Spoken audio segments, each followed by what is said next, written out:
Alright, here we go. Back again. Alright. And today it is the Done Previously Fought Syndrome. And this is the 16th episode of the Syndrome. And would you fucking believe it? The deception, well, it continues. Now, ain't that a massive surprise, right? Sure. And to begin with, today we will touch on the effects of aviation on the climate.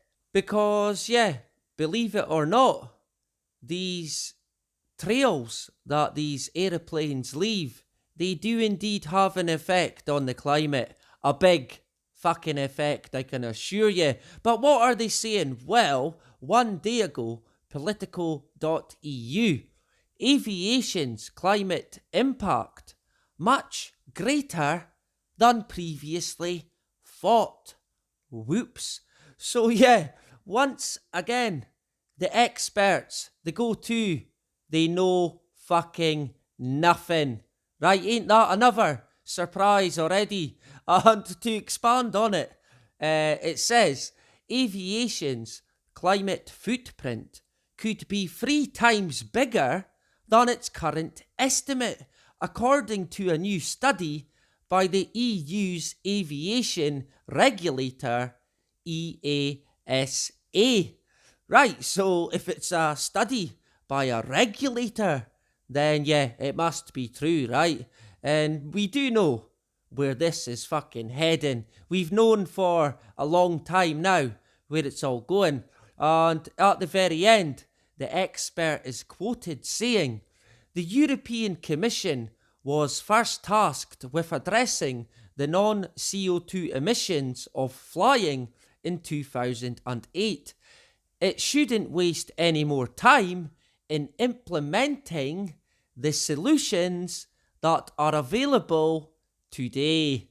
Right, the old problem, reaction, solution, because we do indeed know what the solution is, and it is of course to block out the sun, funded by Bill and Michael Gates, right? So yeah, look forward to that one, and they will also, by the looks of it, close down the air industry. Now, some might say, well, that kind of puts the chemtrail conspiracy, right, out the window, but it won't, because by that time, the geoengineering operation will be well into play, if you like. Now, it already is, but in terms of in the open, it will be by then.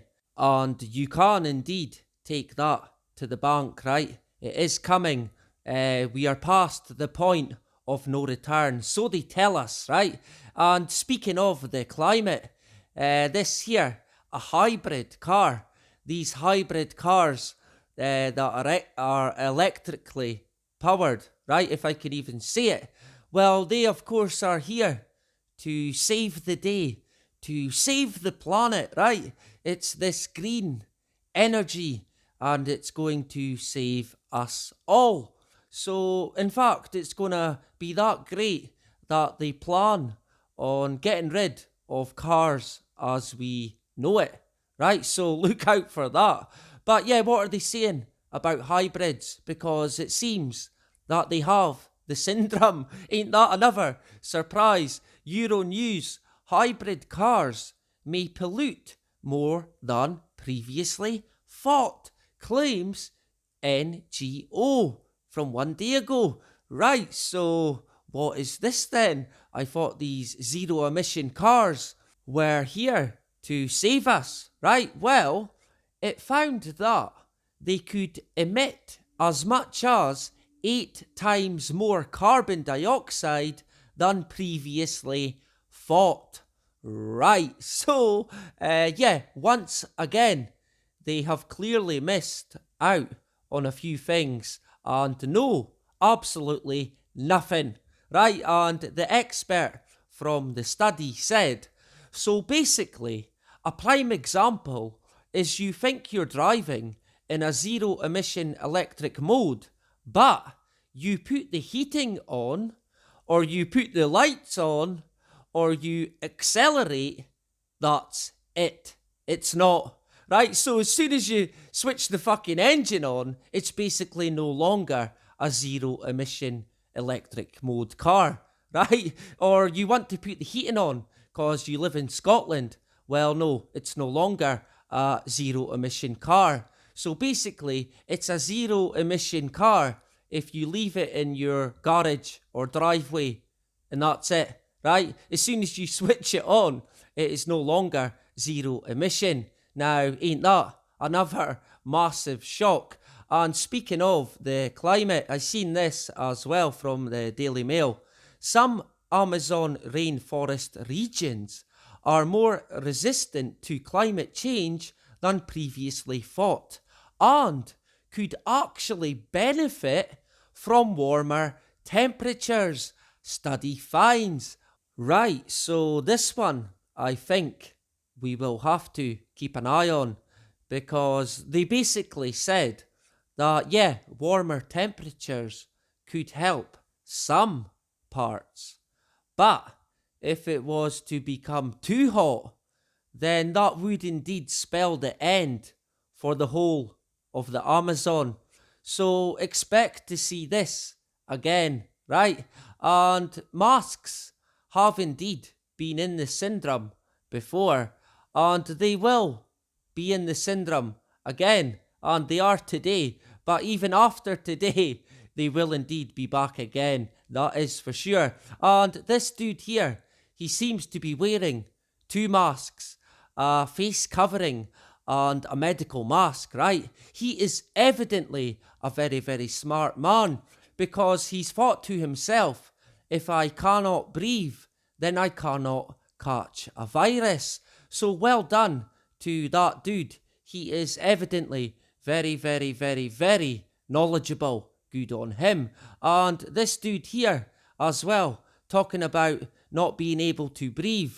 This guy here must be a Black Lives Matter protester. And yeah, he or she seems to be struggling to breathe. And I can't really think of why. But yeah, I guess it's a mystery, right? And yeah, the masks do indeed have this syndrome. So what are they saying this time? Well, WTKR.com, Virginia Tech study finds homemade masks more beneficial than previously. I wonder. Of course it is than previously thought, but it isn't, because masks are no use whatsoever. And the new Danish study that has just came out said that masks were irrelevant, and 0.3% where that's how effective they were. And as you can see from Spiro, I think it's Spiro, he pronounces it, his tweet, he said that, in other words, they don't work, which is true. A mask would be like a mask trying to stop a virus particle is like throwing a 1p coin into an open door, right? It would protect you against absolutely fucking nothing, right? And that is the case. Everything up until COVID kicked off told the truth about masks, and they are ineffective in any way whatsoever. But now, of course, all the money is being thrown at making masks look beneficial, but they ain't. But of course, we know what it's all about, right? And sticking with COVID, because yeah, that is the celebrity when it comes to the syndrome. So what they saying about COVID this week? Well, as you can see, newsmedical.net, mildly symptomatic COVID-19 patients may be contagious for longer than Now, I wonder what the rest of it is. Of course, we do indeed know. It is that predictable, let's face it.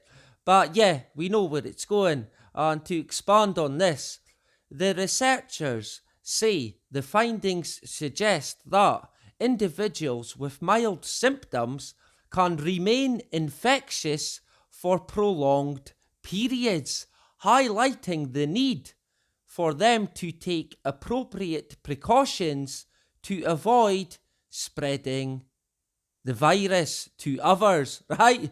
Sure. So, yeah, like I said, we know where it's going. They want people isolated for longer, but that will make you ill for sure. And the government might tell you different, but I can tell you right now, isolation is a killer. And this one here from 3 days ago, Philly Voice, odds of surviving cardiac arrest while hospitalised with COVID-19 are better than previously thought. Right, so once again, they know nothing about COVID, and of course, it's all fear, right? And that will again make you ill. And this one, again, all you have to do is change the name of the town. Infection rates higher than initially thought in Louisville, I think it's pronounced, right? Someone can correct me. But yeah, all you have to do is change the name, and it's the same right across the COVID board. And this, the archaeological, if I can say it, archaeological finds or discoveries that have been made in the past, they all have the fucking syndrome. But of course, today, in terms of discoveries, the majority of them are not made by someone digging and finding something, right? Or with a metal detector, but they're made in laboratories by scientists, right? How exciting. And of course, by the ever reliable computer modelling. How lucky are we? Well, what is it this time in the syndrome?